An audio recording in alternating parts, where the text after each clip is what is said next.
Pemirsa, Bareskrim Mabes Polri menggeledah kantor Bulog Kelapa Gading, Jakarta Utara. Dalam penggeledahan ini, polisi menangkap Kepala Perum Bulog Divisi DKI Jakarta, Banten dan menyita sejumlah dokumen.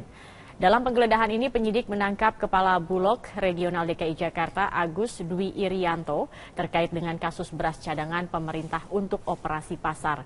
Penggeledahan diduga sebagai tindak lanjut pembongkaran jaringan mafia beras di Cipinang, Jakarta Timur pada pekan lalu. Hingga saat ini polisi masih menyelidiki terkait kasus ini dengan membawa Kepala Bulog Regional DKI Jakarta ke Bareskrim Mabes Polri.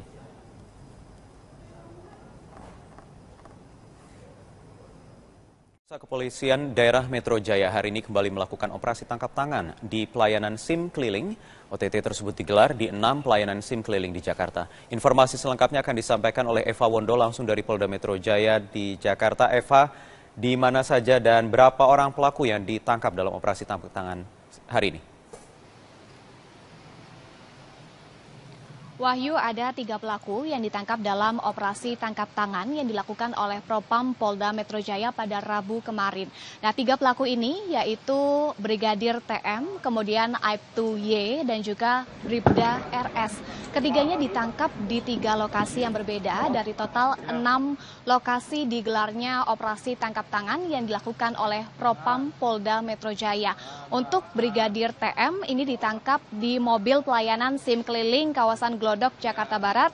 Kemudian untuk Aibtu Y ini ditangkap di mobil pelayanan SIM keliling kawasan Jakarta Timur, Cawang, Jakarta Timur. Dan juga untuk Bribda RS ditangkap di gerai pelayanan SIM di kawasan Taman Palem, Jakarta Barat. Modus yang dilakukan oleh ketiga pelaku ini yaitu tidak melaksanakan SOP sebagaimana mestinya dalam pemeriksaan kesehatan untuk pemohon perpanjangan SIM. Nah, pemohon perpanjangan SIM ini dikenakan biaya Rp30.000 untuk pemeriksaan kesehatan, namun pemeriksaan kesehatan tidak dilakukan sama sekali oleh oknum petugas kepolisian tersebut. Sedianya juga untuk surat pemeriksaan kesehatan ini menjadi salah satu syarat untuk pengajuan permohonan perpanjangan SIM. Padahal seharusnya untuk pemeriksaan kesehatan biayanya hanya sekitar Rp25.000, Wahyu. Dari tangan ketiga pelaku ini, Polda Metro Jaya menyita uang senilai setidaknya Rp12 juta. Nah, untuk sanksi yang akan diberikan kepada 3 pelaku ini, tadi Kabid Humas Polda Metro Jaya Kombes Pol Awi Setiono mengatakan ketiga pelaku ini akan dikenakan sanksi administratif, yaitu sanksi kumulatif sesuai dengan Peraturan Pemerintah Republik Indonesia Nomor 2 Tahun 2003 mengenai peraturan disiplin bagi anggota kepolisian. Dan berikut kita simak pernyataan yang disampaikan oleh Kombes Pol Awi Setiono, Kabid Humas Polda Metro Jaya beberapa saat yang lalu. Yang pertama, teguran tertulis. Kemudian yang kedua, penundaan mengikuti pendidikan.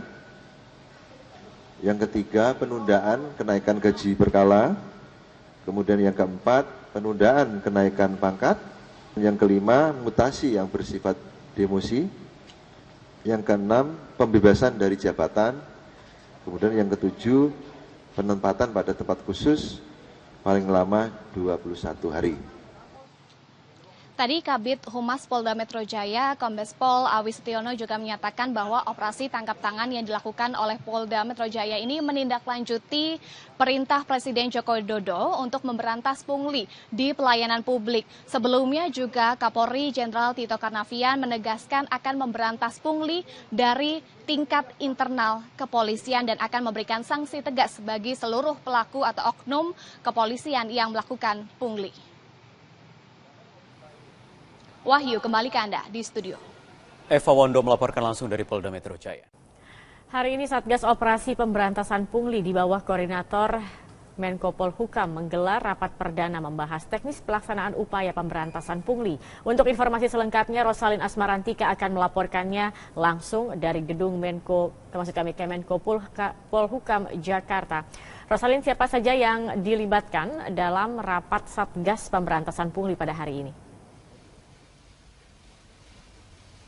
Ya, Zakia, dalam rapat pertama pembentukan Satgas Sapu Bersih Pungli ini tadi melibatkan pihak internal dari dari Kemenko Polhukam begitu, Zakia. Di antaranya ini ada Menko Polhukam, kemudian juga ada 2 deputi dari Kemenko Polhukam yang dilibatkan, yakni Deputi 3 yang membidangi hukum dan HAM, kemudian juga Deputi 5 bidang Kamtipnas, serta diikutsertakan pula Deputi Materi Hukum.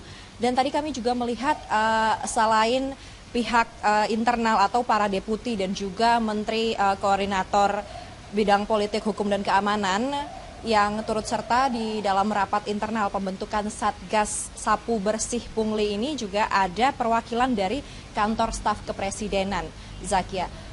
Rapat pertama ini berlangsung sejak pagi tadi sekitar pukul 10 dan berlangsung secara internal atau secara tertutup begitu, Zakia, dan hingga saat ini pihak internal Kemenko Polhukam ini masih terus mengkaji lagi terkait dengan pembentukan Satgas Sapu Bersih Pungli ini, Zakia. Rosalin, apakah pembahasan hari ini sudah masuk ke tataran teknis pelaksanaan? Ya, Zakia, tadi kami sempat berbincang dengan Deputi Materi Hukum dari Kemenko Polhukam dan juga tadi juga sempat berbincang dengan Menko Polhukam, dan disebutkan bahwa saat ini atau rapat pertama ini masih membahas tentang pengorganisasian dari Satgas Sapu Bersih Pungli ini, dan nanti masih dikaji lagi siapa-siapa saja kiranya yang akan dilibatkan atau yang akan dimasukkan ke dalam Satgas Sapu Bersih Pungli ini. Dan satu yang pasti, Zakia, ini Kemenko Polhukam sedang mendata atau juga memetakan wilayah-wilayah mana saja, baik itu wilayah di daerah maupun di pusat, dan juga kementerian serta lembaga mana saja yang paling banyak ini mendapatkan laporan bahwa di dalamnya sering terjadi pungli atau pungutan liar kepada masyarakat. Dan nantinya ini dijanjikan oleh Menko Polhukam dalam waktu 1 minggu Satgas Sapu Bersih Pungli ini sudah akan terbentuk. Jadi dalam minggu ini, Zakiat, setiap harinya di Kemenko Polhukam akan selalu merapatkan atau membahas mengenai Satgas Sapu Bersih Pungli ini, dan mungkin pekan depan ini sudah bisa diumumkan siapa saja yang nantinya masuk ke dalam Satgas Sapu Bersih Pungli ini, Zakia. Baik, terima kasih Rosalin Asmarantika atas informasi Anda. Beralih ke informasi lain, pemirsa, pasca sidang Komisi Informasi Publik memutuskan hasil investigasi kematian aktivis HAM Munir untuk dibuka ke publik. Hingga kini keberadaan dokumen tersebut masih gelap.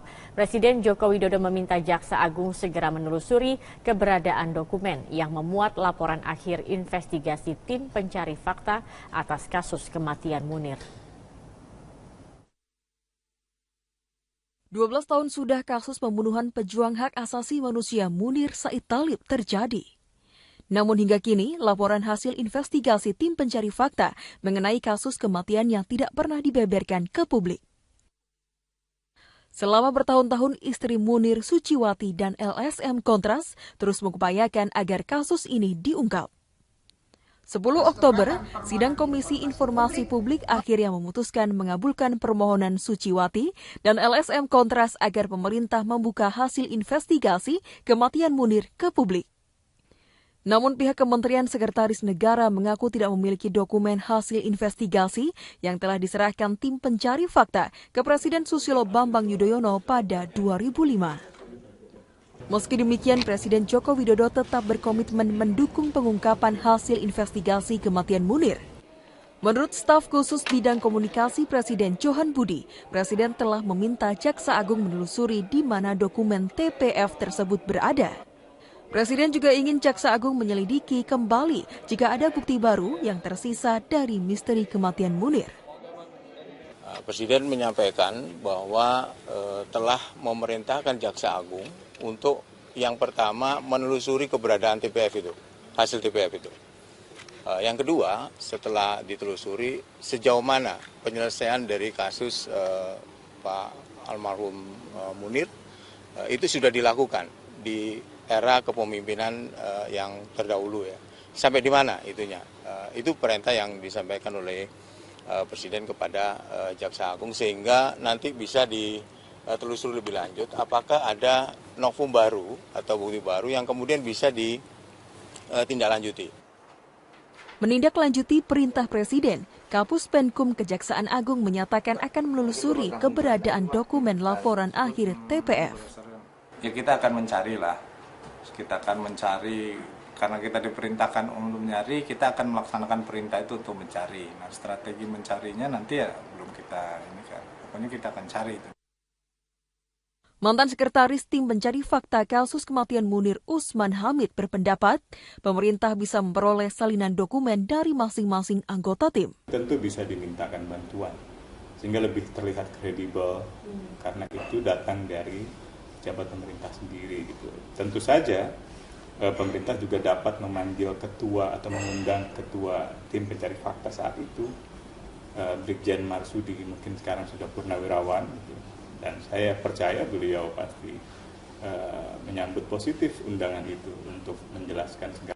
Sebelumnya melalui keterangan tertulis di sidang KIP bersama Kontras, mantan Sekretaris Kabinet Sudi Silalahi mengungkapkan dokumen hasil investigasi kematian Munir telah diterima oleh Presiden SBY pada tahun 2005. Namun, pemerintah tidak memiliki kuasa untuk menyimpannya. Hal senada diungkapkan mantan Mensesnek era SBY Yusril Iza Mahendra. Menurut Yusril, setelah menerima laporan TPF, Presiden ke-6 RI tersebut tidak pernah memerintahkan Mensesnek untuk menyimpan dokumen tersebut. Tim Liputan, Metro TV.